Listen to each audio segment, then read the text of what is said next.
আসসালামু আলাইকুম, kitchen page মৌমিতাতে সবাইকে স্বাগতম। আজকে আমি চলে এসেছি একটি ডেজার্ট রেসিপি নিয়ে। আর ডেজার্টটি কিন্তু সেমাই দিয়ে তৈরি। আর এই ডেজার্টটি যে এত পরিমাণে মজা, আপনারা খাইলে বুঝতে পারবেন। তো চলুন কথা না বাড়িয়ে রেসিপিতে যাওয়া যাক। তো একটি বাটিতে পুরো একটি লাচ্ছা সেমাইয়ের প্যাকেট দিয়ে দিলাম। আর সেমাইটি কিন্তু অবশ্যই ভেঙে নেওয়া হতে হবে। একটি দিয়ে দিলাম 1 কাপ চিনি, 2 টেবিল চামচ গুঁড়ো দুধ, 2 টেবিল চামচ কর্নফ্লাওয়ার, একটুখানি লবণ, 1 কাপ নারকেল দিয়ে ভালো করে মিশিয়ে নিতে হবে। হাত দিয়ে আলতোভাবে মেখে নিতে হবে।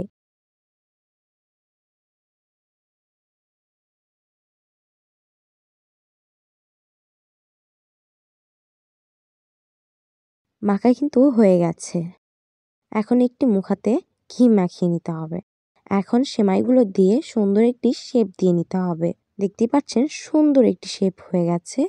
এখানে একটু করে হাত দিয়ে আলতো করে আরও একটু সুন্দর করতে হবে। এরকম করে সবগুলো শেপ দিয়ে দিতে হবে। একটা একটা করে কিন্তু সবগুলোই হয়ে এসেছে। এখন একটি প্যানে তেল গরম করে নিতে হবে। গরম তেলের মধ্যে সেমাইগুলো দিয়ে দিতে হবে।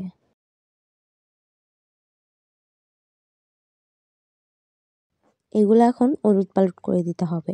আর একটা কথা, এগুলো হওয়া পর্যন্ত কিন্তু উলটপালট করতেই থাকতে হবে, কারণ এগুলো কিন্তু পুড়ে যাওয়ার সম্ভাবনা অনেক বেশি, কারণ সেমাই জিনিস অনেক বেশি পুড়ে যায়।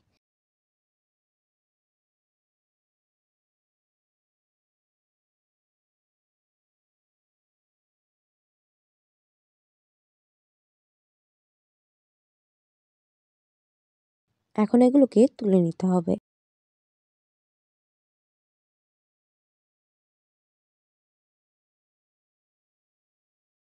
এগুলো উঠছে না বলে কাঁটা চামচ দিয়ে তুললাম। এখন একটি প্যানে 3 কাপ দুধ দিয়ে দিলাম 2 টেবিল চামচ গুঁড়ো দুধ। এখন ভালো করে নেড়ে নিচ্ছি। দিয়ে দিলাম এলাচ, দারচিনি, তেজপাতা। আবারও ভালো করে নেড়ে নিলাম। নাড়াচাড়া করা হইলে এখন দিয়ে দিব 1 কাপ চিনি। দিয়ে আবারও ভালো করে মিক্স করে নিতে হবে, যেন চিনি দানা দানা না থাকে।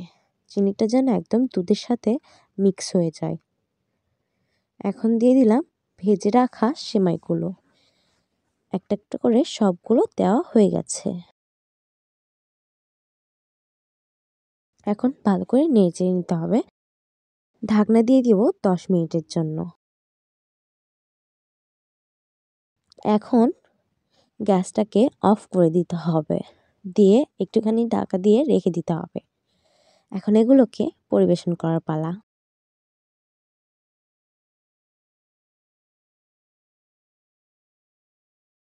এই রেসিপিটা যে কত মজা!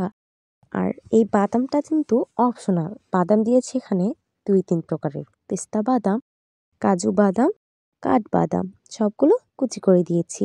আপনারা মেহমান আপ্যায়নের জন্য দিতে পারেন। ভিডিওটি ভালো লাগলে শেয়ার করে দিবেন আর আমার পেজটিকে ফলো করে দিবেন।